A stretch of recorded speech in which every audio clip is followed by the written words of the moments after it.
Hello viewers, কেমন আছেন সবাই? আশা করি অনেক ভালো আছেন। আমাদের আজকের যে ভিডিও এটার টপিক হচ্ছে বেসিক মিউজিক থিওরি এবং নতুনদের জন্য এটা খুবই হেল্প হবে। জাস্ট ছোট্ট একটা টিউটোরিয়াল হতে যাচ্ছে। হয়তো অনেকের এই বিষয়টা জানা নেই। তাদের জানানোর জন্যই আরকি এই ভিডিওটা করা। তো আমরা দেখব যে মিউজিক থিওরি জানা ছাড়া কিভাবে আপনি খুব ইজিলি কর্ড বের করতে পারেন। এটা শুধুমাত্র FL স্টুডিওর জন্য প্রযোজ্য।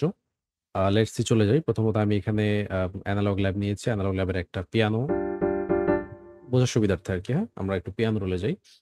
তো আমি সবসময় বলি নতুনদের মিউজিক থিওরি শেখার জন্য FL Studio এর পিয়ানো রোল হচ্ছে বেস্ট এবং আমি মনে করি যতগুলো মিউজিক তৈরি সফটওয়্যার বা আছে সবগুলোর মধ্যে FL Studio র যে পিয়ানো রোল এটার মতো হেল্পফুল, এটার মতো মানে ইজি পিয়ানো রোল আর মনে হয় অন্য কোনো তে নেই শেখার জন্য। যারা একবার শিখে যায় বা যারা ইন্সট্রুমেন্ট বাজাতে পারে বা কিবোর্ড বাজাতে পারে তাদের জন্য আসলে পিয়ানো রোল খুব একটা ফ্যাক্ট না। যেকোনো তেই তারা পিয়ানো রোলে কাজ করতে পারে। বাট নতুনদের জন্য যখন আপনি এভাবে ক্লিক করে কাজ করছেন, এভাবে আপনাকে আ আ মাউস দিয়ে মিডি প্রোগ্রামিং করছেন আপনি, তখন আপনার যেকোনো ডয়ের পিয়ানো রোল কতটা হেল্পফুল হয়, তার উপর ডিপেন্ড করে আপনি কত ইজিলি বা কত তাড়াতাড়ি আপনি শিখতে পারবেন। তো আমরা সফটওয়্যারে চলে যাচ্ছি। এখানে আ উপরে দেখুন, ফলো করুন। আ যদি জিনিসটাকে একটু ছোট করি এখানে,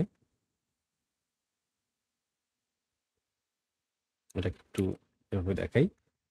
তো এই যে আ এই জায়গাটা যে আছে আমাদের, তো এখান থেকে আমরা যদি স্ট্যাম্প টুলে ফলো করি, স্ট্যাম্প টুলে আমরা দেখতে পারবো যে মেলোডিক সেকশনের মধ্যে এখানে 5th major, 7th minor, 7th, 9th অনেক কিছু আছে। এখন এই জিনিসগুলো কি যারা কখনো ইউজ করেননি তাদের জন্য বলি। নরমালি আপনি যেকোনো একটা কর্ডের যদি মেজর কর্ড বানাতে চান তাহলে যেটা করবেন এখান থেকে মেজর সিলেক্ট করবেন। তারপরে কোন কর্ডের মেজর, কোন নোটের মেজর বানাতে চাচ্ছেন আপনি। A major, B major, C major, D major, E, F নাকি এগেইন এবি কোন মেজর মাইনর মানে কোনটা বানাতে চাচ্ছেন? যেহেতু আমরা মেজর সিলেক্ট করেছি সো এখন আমরা যে নোটটা নিব সেটার মেজর কর্ড তৈরি হবে। তো লেটস সি ধরুন আমি এ মেজর কর্ড বানাতে চাই। যেহেতু আমি এখান থেকে স্ট্যাম্প টুল দিয়ে মেজর সিলেক্ট করেছি। দেখুন স্ট্যাম্প টুলটা সাদা থেকে এখন অনেকটা বেগুনি কালার হয়ে আছে। তাই না? বেগুনি না, এটা কি কালার হবে বলে এটাকে? আ আই থিংক বেগুনি কালারের কাছাকাছি কিছু একটা হালকা বেগুনি টাইপের কালার হয়ে আছে। এর আগে কিন্তু এটা এরকম ছিল না। আমি যদি এটা নন করে দিই এটা নরমালি সাদা থাকবে। বাট যখন আমি এখান থেকে একটা অপশন সিলেক্ট করব, যেহেতু আমি মেজর বানাবো, মেজর সিলেক্ট করলাম তো এটা কালার হয়ে যাবে, বোঝা যাবে। তখন আপনি যদি এ মেজর বানাতে চান, জাস্ট এর উপর একটা ক্লিক করবেন। করলে দেখবেন আপনার a major cord automatically create হয়ে গেছে। ঠিক আছে? এটা এ মেজর। এখন মেজর মাইনর কিভাবে বানায় এটা বেসিক মিউজিক থিওরির ব্যাপার। এটা অবশ্য আপনাদের নরমালি জানা উচিত। হ্যাঁ? মেজর মাইনর কিভাবে করে বা কর্ডের বেসিকটা এটা নরমালি শেখা উচিত। কারণ সবকিছু আসলে শর্টকাটের উপর ডিপেন্ড করে করা ঠিক না। তাহলে অনেক কিছুই ভালোভাবে শেখা যায় না। নরমালি একটা মেজর কর্ড যেভাবে বানায় সেটা হচ্ছে যে রুট নোট, দেন ৩ টা নোট বাদ দিয়ে ১ টা, দেন তারপর ২ টা নোট বাদ দিয়ে ১ টা। তো এখানে সেই কাজটাই করেছে।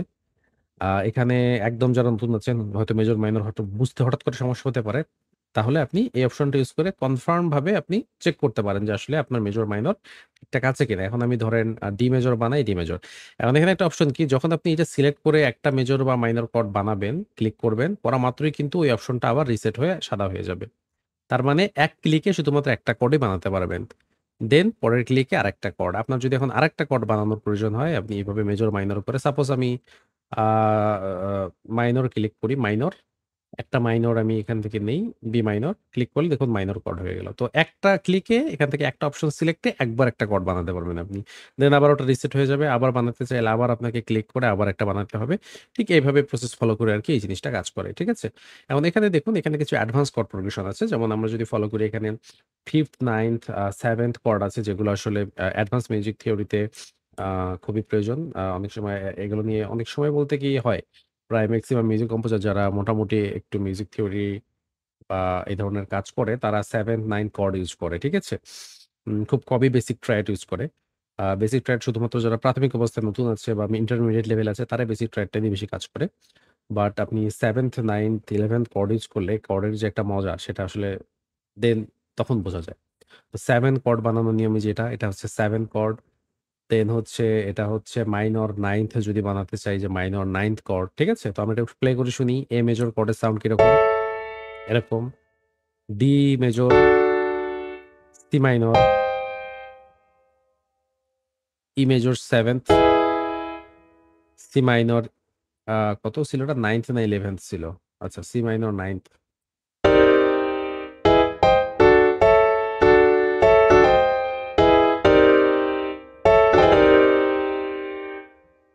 ঠিক আছে? নিচে নরমালি এখানে বিভিন্ন ধরনের মেলোডিক স্কেল গুলো আছে। এখানে অ্যাডভান্স মোড এ গেলে আপনি আরো অনেক অপশন খুঁজে পাবেন। হিউজ প্রোগ্রেশন এর ব্যাপার-স্যাপার এখানে। মেজর, 7, অ্যাড, 1, 3 দেখি এটা কি জিনিস? এই দেখেন কতগুলো কর্ড। ঠিক আছে? এটা যেটা করেছে মূলত আ কর্ডের খুব অ্যাডভান্স লেভেল গুলো অ্যাডভান্স ট্যাবের মধ্যে আছে আরকি। বাট বেসিক্যালি আপনার যেটা প্রয়োজন হতে পারে হয়তোবা, সেটা এই যে normally basic, major, minor, triad যেটা আছে 7th, 5, 5th, আ 9th, 11th এই এগুলোর মধ্যেই মোটামুটি কর্ডের যে কাজগুলো সেগুলো আমাদের হয়ে যায়। ঠিক আছে? তো আশা করি অপশনটা বুঝেছেন আপনারা এবং এটা দিয়ে মোটামুটি যারা নতুন এখনো আছেন, একদম নতুন, কেবল শিখছেন, তাদের জন্য এই অপশনটা অনেকটা হেল্প হবে। আপনারা এটা দিয়ে আ আমি আবারও বলছি যে প্রোগ্রেশনটা বেসিক ভালোভাবে শেখাটা বেটার। কিভাবে মেজর হয়, কিভাবে মাইনর বানাতে হয় এটা শেখা বেটার। বাট শিখছেন আপনি যখন সেই সময় আপনি এই অপশনটা ব্যবহার করে তুলনামূলকভাবে নিজের আপনার বানান যে কর্ডটা সেটা সঠিক আছে কিনা এটা চেক করতে পারেন। হ্যাঁ? এটা এটা দিয়ে। আপনি গানেও ইউজ করতে পারেন চাইলে আপনার প্রজেক্টে ইউজ করতে পারেন সময় বাঁচাতে যদি মিউজিক থিওরি সেভাবে না বুঝে থাকেন। তো থ্যাংকস ফর ওয়াচিং। আশা করি ভিডিওটি আপনাদের ভালো লেগেছে। নেক্সট কোনো ভিডিওতে নতুন কোনো টপিক নিয়ে দেখা হচ্ছে। সেই পর্যন্ত সবাই ভালো থাকবেন। আল্লাহ হাফেজ।